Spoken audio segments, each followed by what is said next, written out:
We're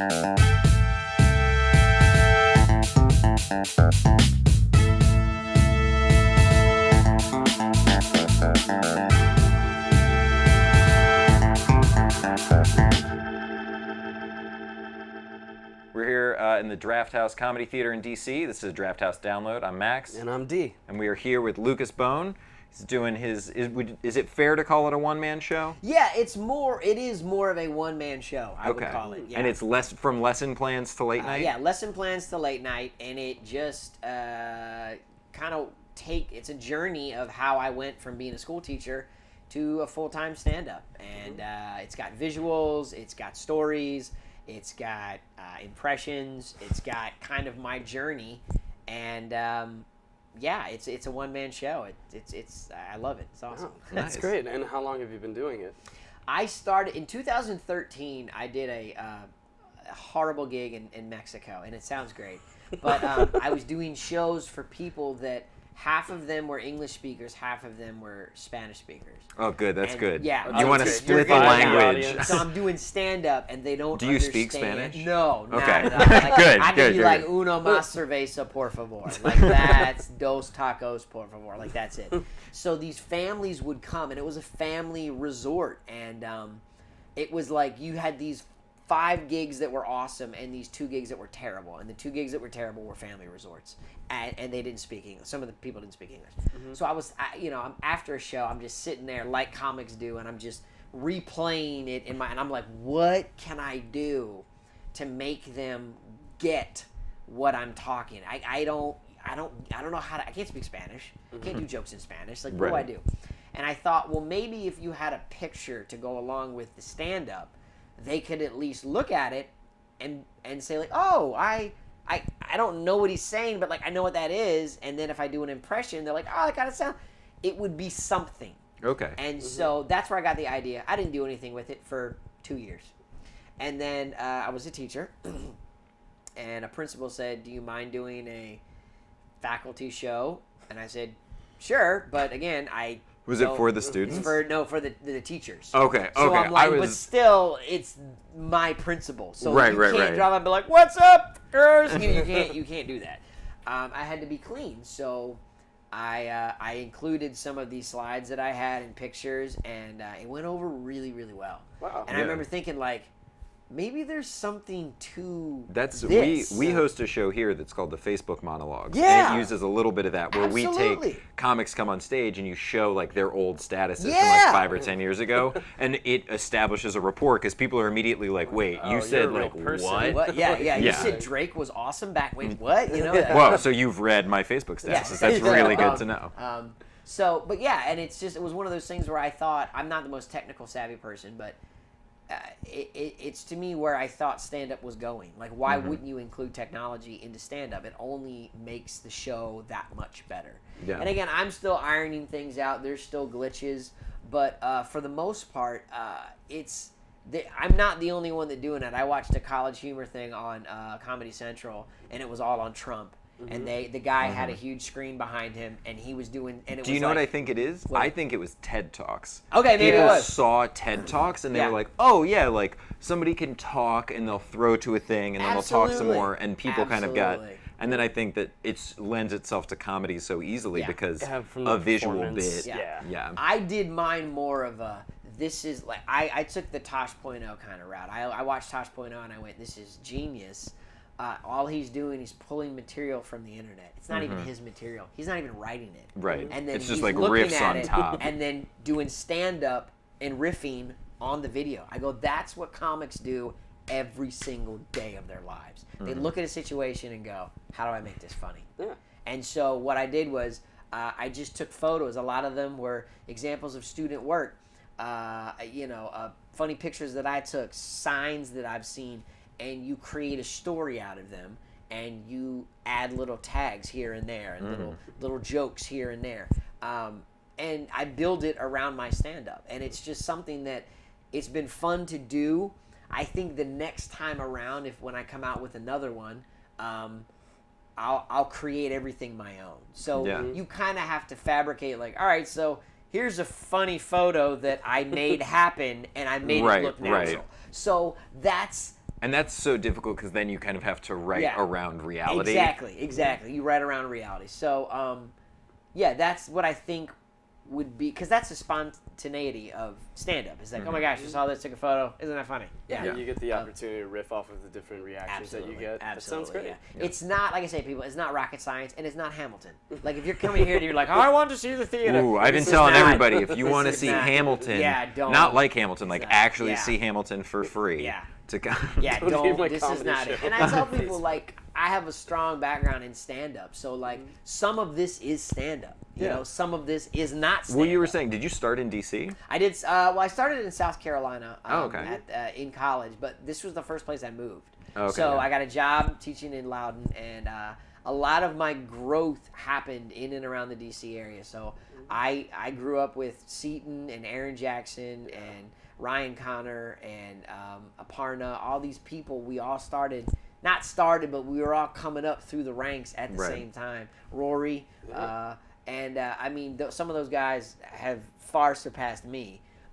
They're doing fantastic. But I mean, this was a big place of growth, and you can say a lot of things in DC that you can't say other places in the world. You know, I mean, given like you tour and you definitely have worked all over the country.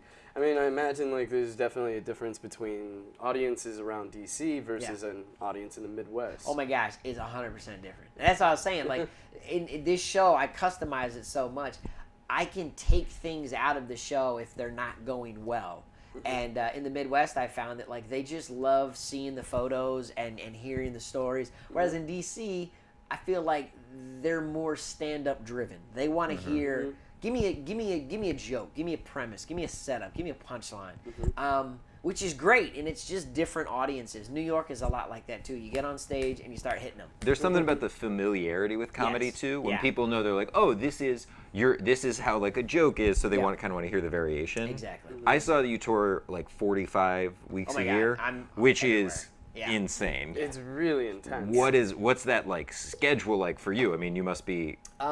So when I started doing stand-up in this area, I've always toured a lot, and I tell people that should be a concern. I don't know if it should be your number one concern anymore, but touring is you learn how to read crowds better. You learn that there's different audiences that aren't just in DC and New York. Because sooner or later, no matter where you are, if you get big, you're going to have to leave whatever city you're in to make money. And you're going to have to know that in Dubuque, Iowa, you can't come out and say certain things and get the same reactions as you would in New York City. Well, and being conscious of the audience. Yes, I think that's like when you see people who start out in comedy, they're like, here's the thing I think is funny. Here's what I want to be saying. And then you see people negotiate like, okay, how do I get the audience on the same page as me? And I feel like that's an extension. Yeah. So it's one of those things where it's a learning curve, and I think you only learn that by touring, by going out. So I've always toured a lot. I said from a very early age I would try anything, and I always tell young comics, and I'm not saying you're young comics, but I always tell anybody. Yeah. I'm 14 years old. I go, do every single scenario that you can, because it will only make you better. So I've done college shows in front of 3 people. I've done theaters in front of 1,000. I've done this show in front of 10 people. So every single experience makes you a better performer, and it makes you that much able to handle whatever happens. I don't know if we're gonna have the same question, but what's the weirdest out of those gigs? That's actually a great one. So I mean, I've done colleges before where we've had contracts and I've shown up and the guy has forgotten that there's a show. So I show up and the guy just looks at me and he's like, hey man, what's up? Hey! And I was like, you forgot about the show, didn't you? And he's like, totally, I did. And so, all right, I have a contract. My agency has a contract. Like, what are we gonna do? And it's one of those things where, doing a show in front of 80 kids that are there to hear comedy is easy. Doing a show in front of 4 kids that got pulled in off the hall because they're the exchange students and they don't know what's going on, like, that's when you learn as a performer and as a comedian, like, can you handle... I mean, Louis C.K. talked about it in one of his episodes, but, he's doing the side room in Atlantic City, and there's a female comedy icon that's in the main theater, and he's talking about like how he hates it and how well I should be in the main theater, and and it's. And the episode ends with her saying, like, cherish every moment of this. Like, you got to be in the side room in Atlanta. You made $3,000 to tell your jokes. Yeah, they might not. Especially when you have a day job. I feel like that's easy. You know what I mean? Because you're like, oh, like my job is, not that I hate my day job. But your job is like, will you fucking sell me out? I think it was Joan Rivers was the you're totally right. Yeah. And she's like, and that's also a thing. Is like Joan Rivers is a fucking legend. So like to be in the side room there. And so I always tell people like, it's just you learn something, and I never said no. So when people were like, do you want to do a corporate thing? I was like, sure, I'll give it a shot. Do you want to do a cruise ship? I was like, not really, but I'll try it. And I found out I really like doing cruise ships. What's your number one cruise ship tip to all the comics? Cruise ships, I would just say, I mean, all of the ships now have comedy clubs, so it's a billion times easier than when I did it. If you've never done a theater before and you do like a welcome aboard show, it can be terrifying because they go, okay, don't say anything offensive. You can't say any bad words. And by the way, 25 minutes. And you have to be done at 8:25 because everyone goes to dinner. So, and the cruise director, who is your boss, will sit in the front row and watch the people's reaction. So you just have to come out and hit and be be confident. And so I guess my number one thing would be don't drink, because you're only gonna get ruined if you do that. But also have 30 minutes of clean, awesome material. I always tell Raimi gave me the best advice ever. He made it to the semifinals in Last Comic Standing, and he said, I met him at a college showcase, and he goes, write an hour of clean material that's funny, and it will buy you a house. And I went, okay. I'd love to have a house. I'm going to tell you, he is absolutely correct. I'm not famous. I don't have the Twitter followers that Aparna has. I wasn't on a sitcom like Seton or Rory, but I make 6 figures a year consistently. I have 3 agents that work for me that are all fighting over my time. And it's not because I'm famous, and it's not because I'm on a TV show. It's because I can do something that most comedians don't want to do. And that is write to a specific audience. I can write clean. I can write to an older generation. I can do a show with kids in the audience. It's not ideal. Do I want to do a show with kids in the audience? Of course not. But if they go, we'll pay you $4,000 a week, I go, well, great, bring in the kids, whatever. I'll dress up. I mean, it's all in, when I was a teacher, I would do anything to not be a teacher anymore. So when people come to me and go, yeah, but you got to do a noon show at a college, I go, yeah, it pays $2,200. That's more money than I made. Talk about like a tough crowd. I feel like as a teacher with kids, there's no like tougher. Yeah, so I'm like, you learn to, as I call, like, put your big boy panties on. Like, this is what you want. You don't want to have a day job anymore. You're going to have to do some things that take you out of your comfort zone. Sure. They're not all going to be performing at the Arlington Cinema Drafthouse on a Saturday night to a packed crowd. Well, not every crowd is going to be like that. Honest question, which one do you like actually writing for? Do you like it to be a little bit more blue, or would you rather go completely clean? My voice is a blue voice. Yeah. I mean, I love saying cuss words. I love it. It's how I talk. When I get upset, I say, it's just what I do. But I also understand that the majority of my money comes from me not being blue. So while I'll write a blue joke, in the back of my mind, I'm like, that's great. You can use it.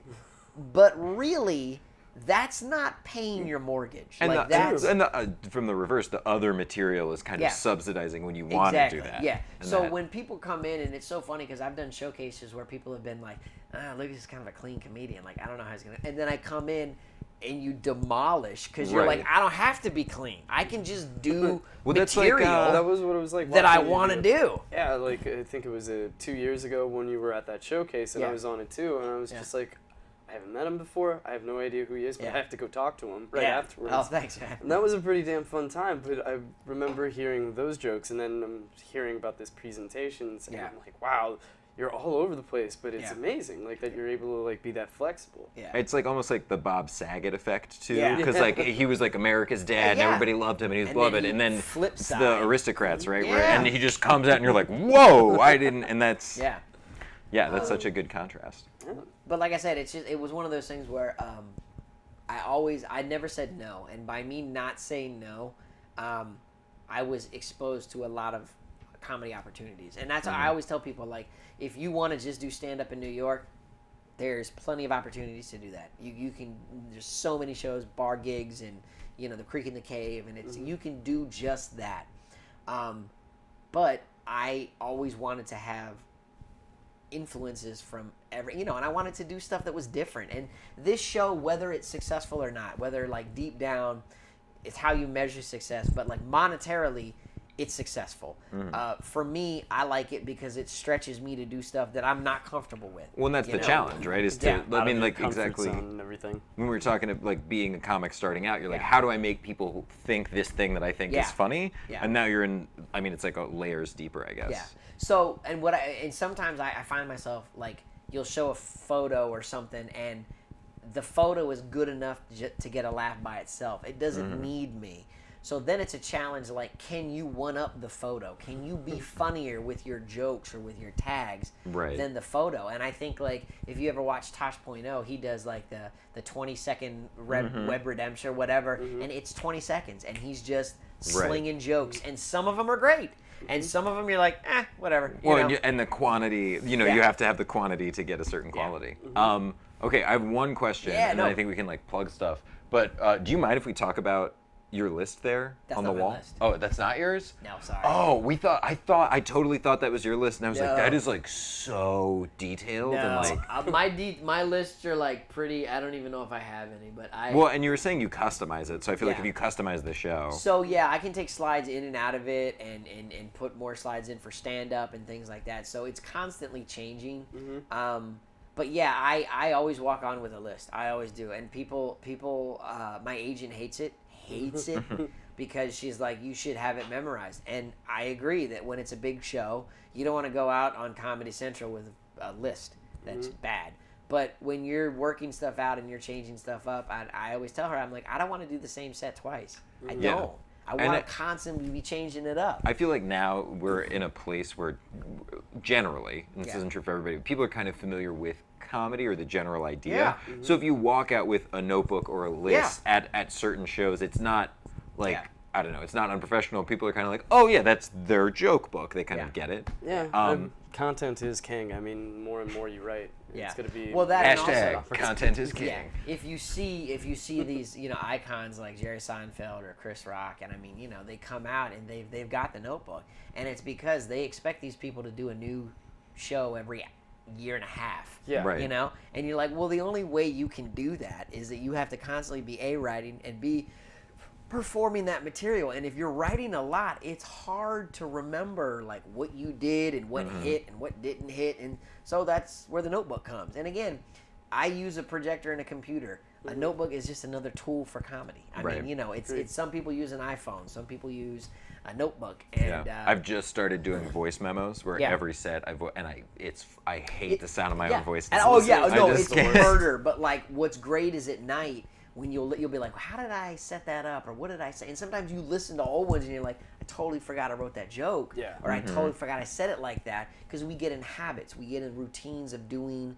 the same things the same way, and sometimes just by taking a pause or rewording it, you get a better reaction.